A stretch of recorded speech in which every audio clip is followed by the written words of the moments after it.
సరే, మనం ఎక్కడున్నాము ఏంటంటానికి నా అభిమానులు వాళ్ళ కేకలు కేరింతలు తెలియని ఉత్సాహాన్ని ఇస్తుంటాయి.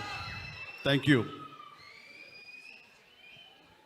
ఇక్కడికి బయలుదేరి వచ్చే ముందు వైజాగ్కి మా ఆవిడ నా బ్యాగ్ సర్దుతూ, ఏమండి ఏమేమి బట్టలు పెట్టాలి అంటూ కొన్ని డెనిమ్స్ ప్యాంట్లు, కొన్ని జీన్స్ అవి పెట్టింది.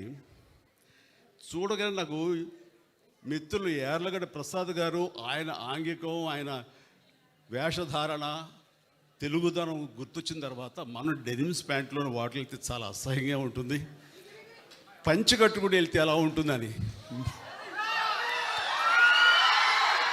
మీరా పంచ ఎప్పుడు కట్టలేదు కదా అంటే నిజమే. నేను ఎప్పుడు ఇలా పంచి కట్టుకుని ఏదో ఇంట్లో కూర్చొని పూజ చేసుకుంటున్నానేమో కానీ ఇలా బయట సభలకు వచ్చి ఇట్లా మాస్ పబ్లిక్ ముందు ఎప్పుడు నిలబడలేదు.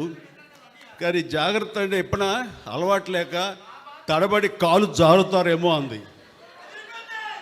కాలు జారటమా ఏంట భాష నాకు తడబడి పడతారేమోనని. పర్లేదు ఎవరో పక్కన ఉంటే పట్టుకుంటాను అన్నాను. సరే అయితే ఆ రకంగా ఈ రోజున ఇది వేసుకుని వచ్చాను. వచ్చిన దగ్గర నుంచి చిన్న టెన్షను, వెనక ఏదో కొంచెం లూజ్ అయినట్టుంది నాకు, ఊడిపోతుందేమోనని మన కృష్ణదేవరాయలు గారు చెప్తాను. నేను వెళ్ళి వచ్చాము వెనక చూస్తున్న బాబు ఏదో జారిపోతే నేను చెప్పి సర్దించుకుంటానని చెప్పేసి.